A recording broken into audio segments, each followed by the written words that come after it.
Welcome to V3 news. లక్ష్యం సమాజహితం. నేను Emilia. Bulletin లో ముందుగా హెడ్లైన్స్ చూద్దాం. బషీర్బాగ్ నిజాం కాలేజ్ విద్యార్థుల ఆందోళన. ఇంటర్నల్ పరీక్షలు రాసేందుకు అనుమతి ఇవ్వడం లేదంటూ ఆగ్రహం.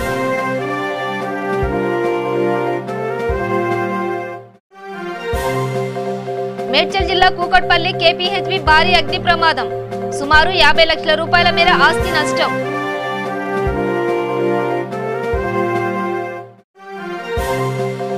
ములకలపల్లి మండలం CITU ఆధ్వర్యంలో ఆశా కార్యకర్తల రిలే నిరాహార దీక్ష. 10,000 జీతం పెంచాలని డిమాండ్.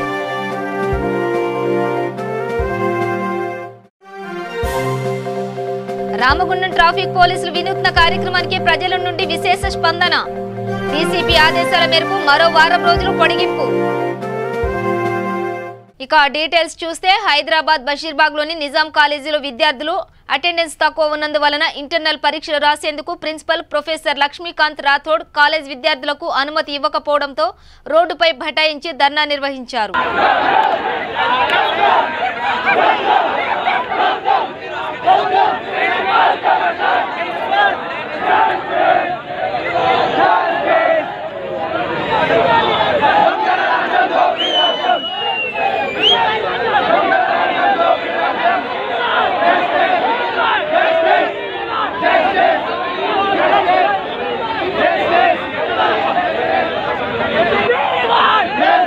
కూకట్పల్లి AS రాజు నగర్ లో పక్కనే ఉన్న స్క్రాప్ గోదాం, ice cream factory, water plant లో భారీ అగ్ని ప్రమాదం చోటు చేసుకుంది.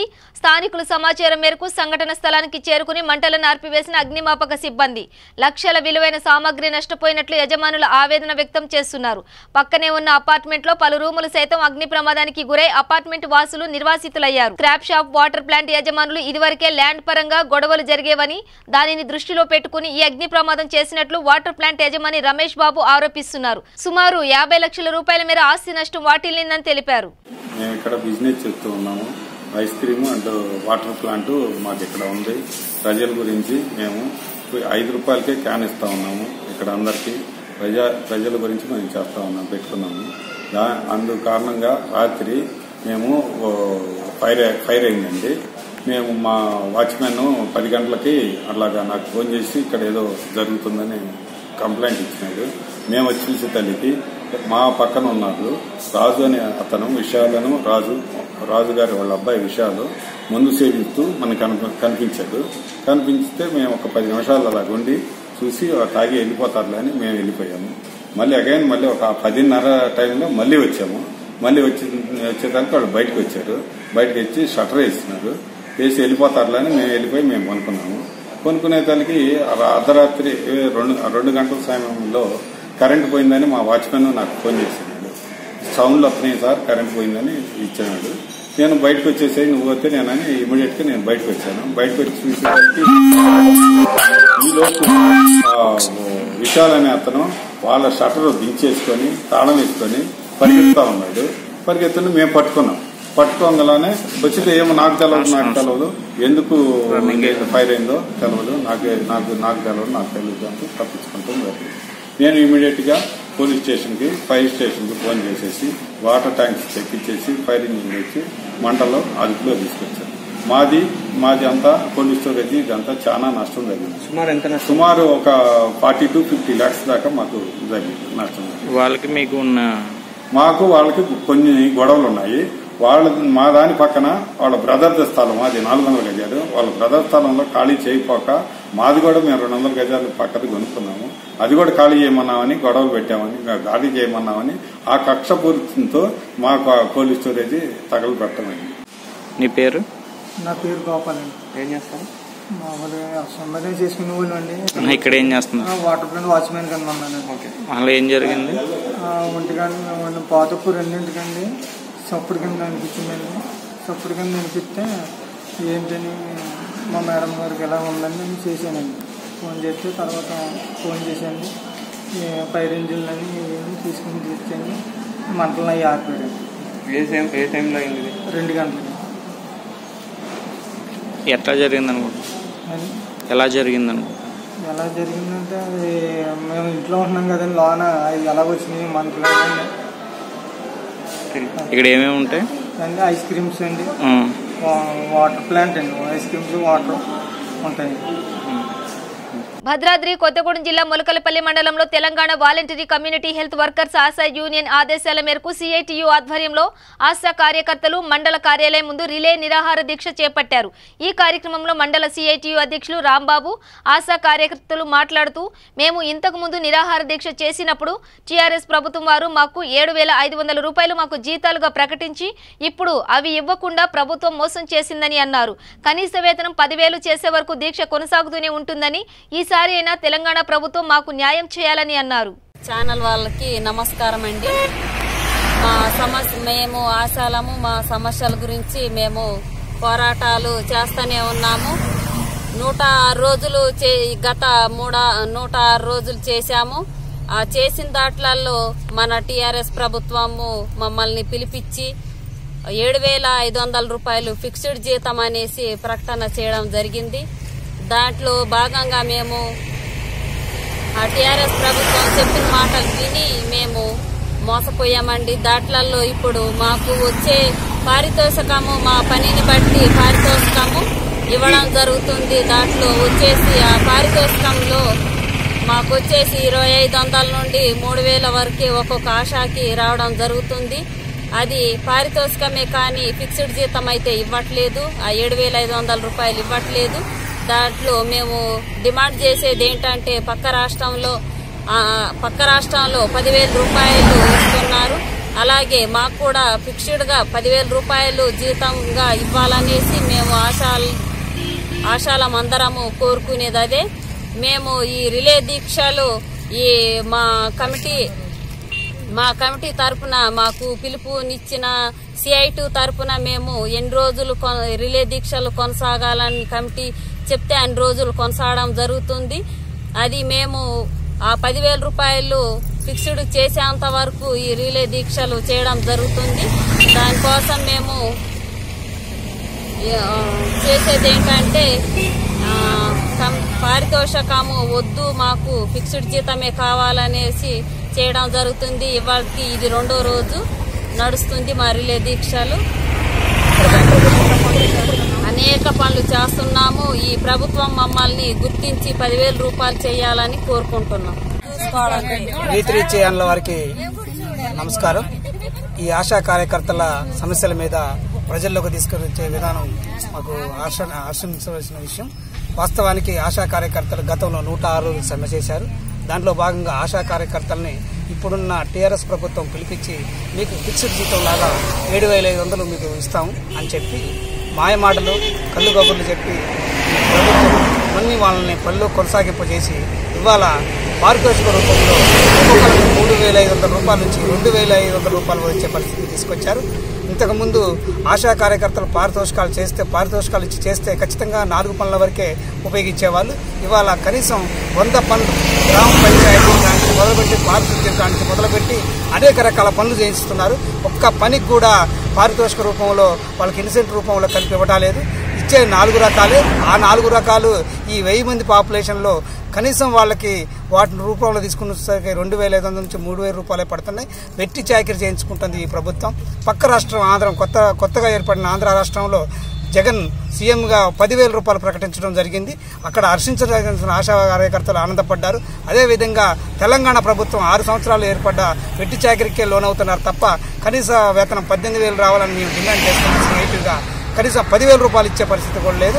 సిఐ2 ఆశా కార్యకర్తల కోరికల నిబంధన ప్రకారమే ఈ ఉద్యమాన్ని కొనసాగించే పరిస్థితి తీసుకొస్తున్నాం. ఇక రానున్న కాలంలో ఆశా కార్యకర్తల సమస్యల మీద పూర్తి స్థాయిలో ప్రభుత్వం స్పందించకపోతే ఏ స్థాయికైనా ఈ ఉద్యమాన్ని తీసుకొచ్చే పరిస్థితి సిఐటిగా ఆశా కార్యకర్తలు వెనకుండి మేము నడిపిస్తామని చెప్పేసి సభాముఖం తెలియజేస్తున్నాం. ట్రాఫిక్ ఫ్రెండ్లీ పోలీసులో భాగంగా గత వారం రోజులుగా రామగుండం ట్రాఫిక్ పోలీసు వారు వాహనదారుల సంక్షేమం దృష్ట్యా చేపట్టిన వినూత్న కార్యక్రమానికి సంబంధించిన క్యాంపుని Peddapalli DCP Sudarshan Goud, LNO DCP Ravikumar, Godavari Khani ACP Umender, Godavari Khani 1 town CI Parsa Ramesh, Peddapalli traffic CI Baburao, MVI రంగారావులు సందర్శించారు. హెల్మెట్ లేకుండా, ఇతర ఇన్సూరెన్స్ పొల్యూషన్లు, లైసెన్సులు లేకుండా వాహనాలు నడుపుతున్న వారిని ఒకే చోటికి చేర్చి వారికి జరిమానాలు విధించకుండా ట్రాఫిక్ పోలీసు వారే వారి చేత సంబంధిత పత్రాలు, హెల్మెట్ కు అయ్యే ఖర్చును వారి చేతనే కట్టించి వారికి సంబంధిత పత్రాలు, హెల్మెట్ ని Peddapalli DCP LNO DCP Ravikumar అందజేశారు. ఒక స్పెషల్ డ్రైవ్గా పెట్టి ఫైన్లు ఇంపోజ్ చేయకుండా అదే ఫైన్ అమౌంట్తో వాళ్ళకి హెల్మెట్ కొనియడము, అదేవిధంగా ఇన్సూరెన్స్ లేని వెహికల్ ఉంటే ఇన్సూరెన్స్ ఉంచడము, అదేవిధంగా మీ సేవ వాళ్ళని పిలిచి వాళ్ళకు డ్రైవింగ్ లైసెన్స్ లేకపోతే డ్రైవింగ్ లైసెన్స్ కల్పించడము. దీనికి మన గౌరవ ఆర్టీఓ గారు కూడా, మన ఎన్ఈఐ గారు కూడా రావడం జరిగింది. చాలా సంతోషం. రోడ్డు ప్రమాదాలు అవన్నీ దాదాపు 90% మానవ తప్పిదాలతో జరుగుతున్నాయి. మనము ఓవర్ స్పీడ్ పోవడంతో కానీ, సెల్ ఫోన్తో నడపడం కానీ, తాగి నడపడం కానీ, ఓవర్లోడ్ పోవడం కానీ, ట్రాఫిక్ రూల్స్ మనం రోడ్డు దాటేటప్పుడు పాటించకపోవడం వల్ల ఇటువంటి అన్నీ జరుగుతున్నాయి. మేము కూడా స్కూల్ లెవెల్లో, కాలేజీ లెవెల్లో, డిగ్రీ లెవెల్లో, ప్రొఫెషనల్ కాలేజీలో కూడా ఈ ట్రాఫిక్ అవేర్నెస్ కార్యక్రమం చేపడుతున్నాం. ఫైన్లు కట్టే బదులు మీరు హెల్మెట్ కొనుక్కోండి, ఇన్సూరెన్స్ కొనుక్కోండి, ఇన్సూరెన్స్ చేయించుకోండి, తర్వాత డ్రైవింగ్ లైసెన్స్ తీసుకోండి, పొల్యూషన్ తీసుకోండి. ఇవన్నీ ఉంటే మీకు ఎక్కడ పోయినా కూడా, కేవలం పెద్ద పెద్ద జిల్లా కాకుండా వేరే జిల్లాలో పోయినా కూడా అధికారులు, ట్రాఫిక్ అధికారులు కానీ, లా అండ్ ఆర్డర్ అధికారులు కానీ, ట్రాన్స్పోర్ట్ అధికారులు కానీ ఎవరైనా వాహనాలు చెకింగ్ అయినప్పుడు మీకు ఫైన్లు, జరిమానాలు కట్టవలసిన అవసరం లేదు. కర్నూలు జిల్లా ఎమ్మిగనూరు నియోజకవర్గం గోనెగండ్లకు వెలసిన శ్రీ చింతలముని నల్లరెడ్డి దశమి వేడుకలు ఘనంగా నిర్వహించారు. ఈ ఆలయ ప్రధాన అర్చకుడు లక్ష్మయ్య మాట్లాడుతూ, ఈ రాష్ట్రంలో ఎక్కడా లేని విధంగా దళితులే ఈ గుడికి పూజారులుగా ఉండడం మా అదృష్టమని వెల్లడించారు. కులం, మతం భేదం లేకుండా ప్రతి ఒక్కరూ వచ్చి స్వామివారిని దర్శించుకోవడం ఇక్కడ ప్రత్యేకతని తెలియజేశారు. నా పేరు పూజారి లక్ష్మయ్య. ఈ దేవాలయానికి పూజారిగా పనిచేస్తున్నాము. మా వంశీకులంతా శ్రీ శ్రీ చింతలామణి స్వామి, నల్లరెడ్డి స్వామి ఇద్దరు గురు శిష్యులు సంబంధం వీళ్ళది. ఈయన చింతలామణి స్వామి మొదట మల్దకల్లుగా జన్మించినప్పుడు అక్కడ రథోత్సవం ఆగిపోయింది. ఆగిపోయిన వెంటనే ఇక్కడ ఒక బాలుడు జన్మించాడు. ఆ బాలుని తీసుకొచ్చి రథం మీద పెడితే రథం కదులుతుందని చెప్పి ఆ రోజు చెప్పడం వల్ల ఆ బాలుని తీసుకొచ్చి రథం మీద పెట్టడం వల్ల రథం కదిలింది. అప్పటి నుంచి మొదట మల్దకల్లు, స్థలము తంగడోన, వరము గోనెగండ్ల అని ఆయనే తత్వంలో బోధించాడు. అంటే అక్కడ పుట్టి తంగడోన గ్రామంలో నల్లారెడ్డి గుడి దగ్గర పశువుల కాపరిగా చేరి అక్కడ ఆయనకు మహిమలు చూసి ఆయన శిష్యుడిగా చేరాడు. వాళ్ళు ఇరువురు ఇక్కడ గోనెగండ్లకు వచ్చి ఈ ప్రదేశాన్ని నచ్చి నన్ను ఎవరైతే కొలుస్తారో ఇక్కడ వారికి వరం ఇస్తా అని చెప్పి వరము గోనెగండ్ల అని ఇచ్చాడు. ఇది తరతరాలుగా ఇక్కడ పూజలు అందుకుంటున్నాడు. ఇక్కడ వరము ఇస్తున్నాడని చెప్పినందువల్ల భక్తులు ఇక్కడ తమ మొక్కులు తీర్చుకొని మొక్కులు తెచ్చుకుంటున్నారు. తరతరాలుగా వచ్చి ఇక్కడ నైవేద్యంగా దేవుని దర్శించుకొని మొక్కులు తెచ్చుకుంటున్నారు. కుల మత భేదం లేకుండా హిందువులు, ముస్లింలు అందరూ కూడా ఈ దేవాలయాన్ని వచ్చి స్వామిని పూజించుకుంటారు. ముఖ్యంగా దళితులు ఈ జిల్లాలో, మన రాష్ట్రంలోనే ఎక్కడ పూజారులుగా లేని ఉంది. కాబట్టి మన జిల్లాలోనే, మన గోనెగండ్ల గ్రామంలోనే ఈ విధంగా దళిత పూజారులు ఉన్నారు. ఈ దళిత పూజారులనే గ్రామంలో ఉండేవాళ్ళు మరియు అందరూ కూడా గౌరవిస్తారు, స్వామిలోనే గౌరవిస్తారు. ఈడ ఎటువంటి అంటరానితనం లేకుండా అందరు పూజారులను అందరినీ తమ ఇంటి కొలువులుగా పూజించి అందరినీ సమానంగా చూస్తారు. ఇక్కడ ఎటువంటి కుల మతాలకు కానీ కులాలకు కానీ ఎటువంటి భేదం లేకుండా మొత్తం ప్రజల ఐకమత్యంతో గ్రామం మొత్తము దేవాలయాన్ని పూజిస్తారు. నిజామాబాద్ జిల్లా రుద్రూరు మండలం చిక్కడపల్లి గ్రామంలో రోడ్డు పరిస్థితి అధ్వాన్నంగా మారిందని ప్రజలు ఆరోపిస్తున్నారు. రోడ్డు గుంతలమయంగా మారడంతో రాకపోకలకు తీవ్ర అంతరాయం ఏర్పడుతుందని ప్రజలు ఆగ్రహం వ్యక్తం చేస్తున్నారు. 30 రోజుల ప్రణాళికలో భాగంగా సర్పంచ్ పుష్పలతతో పాటు అధికారులు 36 కొత్త విద్యుత్ స్తంభాల తీగలను ఏర్పాటు చేశారని, నిరంతరం బల్బులు వెలుగుతూ ఉండేవని పలువురు ఆరోపించారు. ప్రస్తుతం 3 ఫేజ్ కరెంట్ సౌకర్యం కల్పించడం పట్ల హర్షం వ్యక్తం చేస్తున్నారు.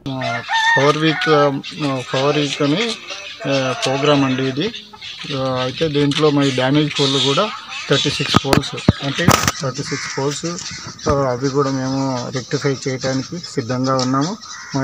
మా పై అధికారుల ఆదేశ ప్రకారంగా మళ్ళీ మేము 2 వైర్ ఉన్నటివి కూడా 3 వైర్గా లాగుతున్నాం మేమంతా కలిసి స్టాఫ్. ఇంకా ఇంటర్ పోల్స్ కూడా మధ్య మధ్యలో లాంగ్ స్టాండింగ్ ఉన్నటివి కూడా వేయడం జరుగుతుంది.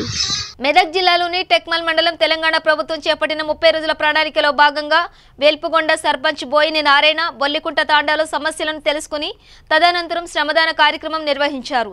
ఈ కార్యక్రమంలో వేల్పుగొండ సర్పంచ్ బోయిని నారాయణ, ఉప సర్పంచ్ ప్రేమకుమార్, పంచాయతీ సెక్రటరీ అరుణ్, గ్రామ కోఆప్షన్ మెంబర్ రాఘవేందర్, అబ్రహాం, మహిళా సంఘాలు తదితరులు పాల్గొన్నారు.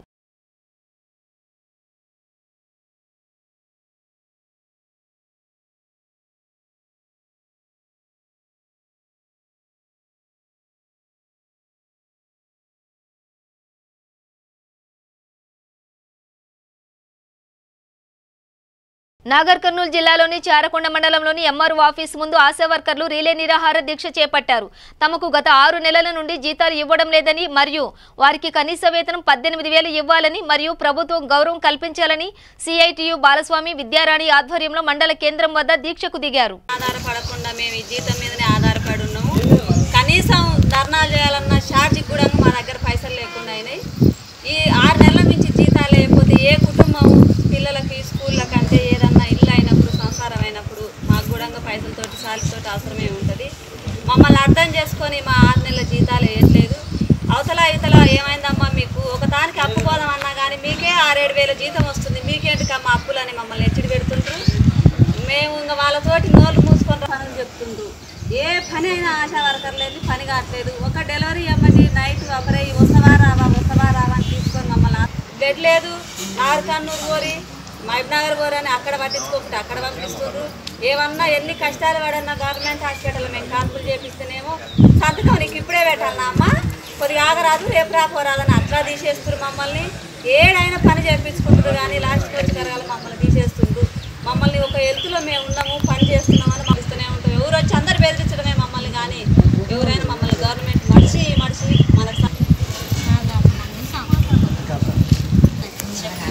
జిందాబాద్ జిందాబాద్ జిందాబాద్ జిందాబాద్ జిందాబాద్ ఇవ్వాలి కనీస వేతనం 18,000 ఇవ్వాలి కనీస వేతనం 18,000 పెండింగ్ వేతనాలు పెండింగ్ వేతనాలు ఆశా వర్కర్ల ఐక్యత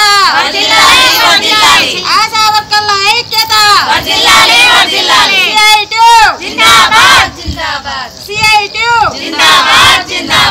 పారితోషకం మాకొద్దు పారితోషకం మాకొద్దు ఆశా వాళ్ళకు హెల్త్ కార్డులు ఆశా వాళ్ళకు హెల్త్ కార్డులు. నిజామాబాద్ జిల్లా వర్ణి మండలం కేంద్రంలోని తహసీల్దార్ కార్యాలయం ఎదుట 2వ రోజు రిలే నిరాహార దీక్షలు నిర్వహించారు. ఈ సందర్భంగా సిఐటియు జిల్లా ఉపాధ్యక్షులు నానే సబ్తో పాటు ఆశా వర్కర్లు మాట్లాడుతూ ఏపీలో ఏ విధంగా అయితే ఆశా వర్కర్లకు 10,000 రూపాయల నెలసరి వేతనం ఇస్తున్నారో అదేవిధంగా తెలంగాణ రాష్ట్రంలో కూడా 10,000 రూపాయల వేతనం ఇవ్వాలని డిమాండ్ చేశారు. సీఎం కేసీఆర్ కు తమకు వేతన విషయంలో హామీ ఇచ్చి మోసం చేశారని తమ సమస్యలు వెంటనే పరిష్కరించాలని డిమాండ్ చేశారు. లేని పక్షంలో ఆందోళన ఉధృతం చేస్తామని హెచ్చరించారు. పేరు పద్మ, నేను వర్ణి మండలానికి కన్వీనర్గా చేస్తున్నాను. ఆంధ్రాలో కూడా ఆశా వర్కర్లందరికీ 10,000 వేతనం ఇస్తున్నారు. మా తెలంగాణకు కూడా 10,000 వేతనం కావాలి. పారితోషికమే ఇస్తున్నారు. మాకు 7,000 జీతం అన్నారు. 7,000 జీతం కాదు, పని విధంగా పారితోషికం ఇస్తున్నారు. కాబట్టి మాకు కూడా 10,000 జీతం కావాలని మేము కోరుతున్నాము. ఉద్యోగ భద్రత కూడా కల్పించాలి. మళ్ళీ మాకేమో యూనిఫామ్స్ కూడా ఇవ్వాలి. మేము ఉద్యోగ భద్రత కూడా కల్పించాలి. మాకు రేపు నిన్న నుంచి మేము 2 రోజులుగా నిరాహార దీక్ష చేస్తున్నాము వర్ణి మండలంలో. ఇవాళకి మా దీక్ష విరమించుకుంటున్నాము. రేపు 23న నిజామాబాద్లో పెద్ద ఎత్తున ధర్నా ప్రారంభిస్తున్నాం. పెద్దపల్లి జిల్లా గోదావరి ఖని ప్రభుత్వ బాలికల జూనియర్ కళాశాలలో స్వచ్ఛ సర్వేక్షణ్ గ్రామీణ్ 2019 కార్యక్రమాన్ని నిర్వహించారు. ఈ కార్యక్రమానికి ముఖ్య అతిథిగా రామగుండం ఎంఆర్ఓ రామచంద్రయ్య హాజరై స్వచ్ఛ సర్వేక్షణ్ కార్యక్రమం యాప్ గురించి విద్యార్థినులకు క్లుప్తంగా తెలియజేశారు. అంతేకాకుండా ప్రతి ఒక్కరూ ఇంటి పరిసరాలను పరిశుభ్రంగా ఉంచుకోవడానికి కృషి చేయాలని తెలియజేశారు. ఈ యాప్ ని డౌన్లోడ్ చేసుకుని ప్రతి ఒక్కరికి తెలిసేలా చక్కగా వివరించాలని, స్వచ్ఛ భారత్ గా వెలుగొందేలా కృషి చేయాలని సూచించారు. ఈ కార్యక్రమంలో కళాశాల ప్రిన్సిపల్, లెక్చరర్లు సుమారు 400 మంది విద్యార్థులు పాల్గొన్నారు. ప్రార్థన అనేటువంటిది ఒక ప్రక్రియ కాదు, డైలీ ఒక ప్రార్థన లాగా మనం చేయడం. ఎస్ఎస్జి దాని యాప్ ద్వారా కనిపిస్తే మనకు గ్రేడింగ్ వస్తుంది అనమాట. మనం చేసే పనులను మనం చెప్పుకోవడం ద్వారా గ్రేడింగ్ చేయడం వల్ల మనం ముందుకు పోతాం. పనులు వేరు, అది చెప్పుకోవడం వేరు. అది చెప్పుకోకపోతే కూడా రిజల్ట్ బయటికి రాదు. కాబట్టి మనం ఏం చేస్తున్నామంటే ఇప్పుడు అదే మొబైల్ నెంబర్ తోటి పాస్వర్డ్ కూడా కొట్టేసాం. అది ఓపెన్ అయిన తర్వాత మనకు ఓటీపీ అడుగుతుంది. ఆ ఓటీపీ వచ్చిన తర్వాత కొట్టేస్తే మనకు పాస్వర్డ్ కూడా, పాస్వర్డ్ మన సొంత పాస్వర్డ్ పెట్టుకోవాలి. ఆ పాస్వర్డ్ దాన్ని మనం ఫస్ట్ క్యాపిటల్ లెటర్స్ అంటే ఏదైనా ఒకటి క్యాపిటల్ లెటర్ పెట్టాలి. దాని తర్వాత స్మాల్ లెటర్, దాని తర్వాత 2 డిజిట్ సంఖ్యలు 0 నుంచి 9 వరకు మీరు ఏం పెట్టుకోవాలి. టోటల్గా 6 తోటి మనం పాస్వర్డ్ సేవ్ చేయాలి. దీనికి కానీ మీకు ఒకటి స్టెప్ బై స్టెప్ ఇప్పుడు సార్ చెప్పాడు కదా బోర్డు మీద రాయాలని, అలాంటిదే మీకు ఒకటి పేపర్ ఇక్కడ మీ ముందు అర్థం పెట్టేస్తాం. అలాగే సార్ అందరూ డౌన్లోడ్ చేస్తాం. మీ ఒకసారి క్యాప్చర్ చేసిందంటే మీరు ఎక్కడికైనా కానీ మీరు చేసుకొని ఎంతమందికైనా పంపాలి. మీరు వాడమే కాకుండా మీ గ్రూప్స్ ఏమి ఉంటే ఆయన గ్రూప్లో కలిసి పాస్ అవ్వాలి. ఇప్పుడు మొట్టమొదటి ప్రాక్టీస్ చేయడంలో ఏమైనా ఇబ్బందులు ఉంటే మళ్ళీ ఆ నెంబర్ మనం ఓపెన్ డెకోరేషన్ ఉండేది. తర్వాత మనం మురుకాలని క్లీన్ చేసుకోవడం కానీ ఇతర శానిటేషన్ పనుల్ని చేయడానికి ప్రభుత్వ పరంగా ఉన్నారు. మనం కూడా మన ఇంటిని వ్యక్తిగతంగా మనం కూడా క్లీన్గా ఉంచుకోవడం చూస్తున్నాం. కాబట్టి మన పెద్దపల్లి జిల్లాలో ఈ స్వచ్ఛత కార్యక్రమం ఏ విధంగా ఉంది, దీని గురించి ఓటింగ్ ప్రక్రియ సెల్ ఫోన్లో మీరు మీ యొక్క ఓటును మీరు వేయాల్సి ఉంటుంది. ఆ స్వచ్ఛత యాప్ ఏ విధంగా డౌన్లోడ్ చేసుకోవాలి, ఓటీఎఫ్ ప్రక్రియ గురించి గౌరవ తహసీల్దార్గా తెలియజేస్తారు. కాబట్టి శ్రద్ధగా విని ఇంటి దగ్గరైనా చేయండి. ఇక్కడ సెల్ ఫోన్స్ లేకుంటే, స్మార్ట్ ఫోన్స్ లేకుంటే ఇంటి దగ్గరైనా చేయండి. కాబట్టి మీరందరూ కూడా బాధ్యతగా వ్యవహరిస్తూ అందరూ కూడా ఈ ఓటింగ్లో పాల్పంచుకోవాలి. 4 క్వశ్చన్స్ ఉంటాయి. వాటిని ఏ విధంగా ఆన్సర్ చేయాలో గౌరవ తహసీల్దార్గా తెలియజేస్తారు. శ్రద్ధగా వినండి. Thank you. చేయాలి. ఏదైనా ప్రాబ్లం రాదు. ఒకవేళ వస్తే మాత్రం కింద నెంబర్ కూడా ఇచ్చాం. మా నెంబర్కి మీరు కాంటాక్ట్ అయితే దాన్ని సాల్వ్ చేయడం కూడా ప్రయత్నిస్తాం. ఏం ప్రాబ్లం వచ్చింది మీకు చేయడం కూడా. కాకపోతే కంపల్సరీ 100% ప్రతి ఒక్కరు కూడా వెరిఫై చేయాలి. ఎందుకు అంటే మనకు మనం వెరిఫై చేయడం వల్ల ఎలాంటి తప్పులు జరిగాయి, అలాగే ఓటర్ జాబితా అనేది ప్యూరిఫికేషన్ అయిపోతుంది. తర్వాత 100% ఓటర్లు ఎవరైతే ఉంటారో మిస్ కారు. ఆ ఇంట్లో ఎంతమంది ఓటర్స్ ఉన్నారో అంతమంది ఓటర్స్ ఒకే చోటుకు వస్తారు. మీ యాప్లో చేసుకుంటారు కాబట్టి ఒకే చోటుకు వస్తారు. నిజామాబాద్ జిల్లా బోధన్ పట్టణం మున్సిపల్ కార్యాలయం ఎదుట సిఐటియు ఆధ్వర్యంలో జిల్లా నాయకులు ఏషాల గంగాధర్ శంకర్ గౌడ్ ఆధ్వర్యంలో నెలకు 10 నుంచి 15,000 రూపాయల వేతనం ఇవ్వాలని రిలే నిరాహార దీక్షలు చేపట్టారు. ఈ సందర్భంగా వారు మాట్లాడుతూ ఆంధ్రప్రదేశ్లో 10,000, ఇతర రాష్ట్రాల్లో 15,000 రూపాయలు నెలకు వేతనాలు ఇస్తున్నారని తెలిపారు. తెలంగాణ ప్రభుత్వం ఎప్పటికైనా స్పందించి ఆశా వర్కర్ల సమస్యలను పరిష్కరించాలని, లేని పక్షంలో ఆందోళనలు ఉధృతం చేస్తామని హెచ్చరించారు. ఈరోజు ఆశా వర్కర్ల రిలే దీక్షలు ప్రారంభమై 2వ రోజుకు చేరుకున్నది. అందులో భాగంగా బోధన్ టౌన్, బోధన్ రూరల్కి సంబంధించిన ఆశా వర్కర్లు అంతా కూడా మున్సిపాలిటీ ముందు రిలే దీక్షలు ప్రారంభమైనాయి. ప్రధానంగా రిలే దీక్షల ఉద్దేశం ఏంటంటే ఇప్పటికే ఢిల్లీలో 18,000 ఇస్తుర్రు, ఆంధ్రప్రదేశ్లో 10,000 ఇస్తుర్రు, కర్ణాటక, మహారాష్ట్ర, కేరళలో కూడా 18,000 వేతనం ఇస్తుర్రు. అట్లాగే తెలంగాణలో కూడా నెలకు కనీసం 10,000 వేతనం ఇవ్వాలా, ఉద్యోగ భద్రత కల్పించాలా, పిఎఫ్పిఎస్ఐ సౌకర్యం కల్పించాలా, ఇవి సమస్యలన్నీ పరిష్కారం చేయాలా. లేని పక్షంలో సెప్టెంబర్ 23వ తారీఖు రాష్ట్ర వ్యాప్తంగా అన్ని జిల్లా కలెక్టర్ ఆఫీసుల ముందు పెద్ద ఎత్తున ఆందోళన పోరాటాలు నిర్వహిస్తామని ప్రభుత్వాన్ని హెచ్చరిస్తున్నాం. ఇప్పటికైనా ప్రభుత్వం స్పందించి మా సమస్యలు పరిష్కారం చేయాలని ప్రభుత్వాన్ని డిమాండ్ చేస్తున్నాం. కర్నూలు జిల్లాలో కోడుమూరు ఆర్టీసీ ఆవరణలో 18 లక్షల రూపాయల ఖర్చుతో నిర్మిస్తున్న సిమెంట్ ప్లాట్ఫామ్ కు ఎమ్మెల్యే సుధాకర్ భూమి పూజ చేశారు. ఈ కార్యక్రమంలో వైసీపీ నియోజకవర్గ సమన్వయకర్త కోట్ల హర్షవర్ధన్ పాల్గొన్నారు.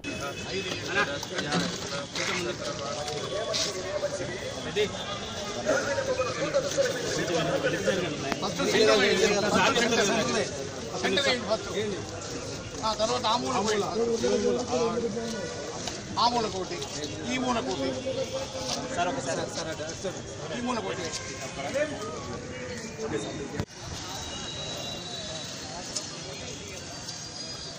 బులెటిన్ ముగించే ముందు హెడ్లైన్స్ మరోసారి. బషీర్బాగ్ నిజాం కాలేజ్ విద్యార్థుల ఆందోళన, ఇంటర్నల్ పరీక్షలు రాసేందుకు అనుమతి ఇవ్వడం లేదంటూ ఆగ్రహం.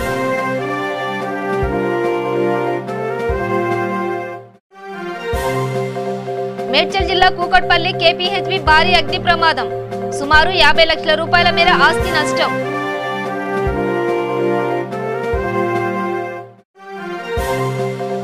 ములకలపల్లి మండలం సిఐటియు ఆధ్వర్యంలో ఆశా కార్యకర్తల రిలే నిరాహార దీక్ష, 10,000 జీతం పెంచాలని డిమాండ్.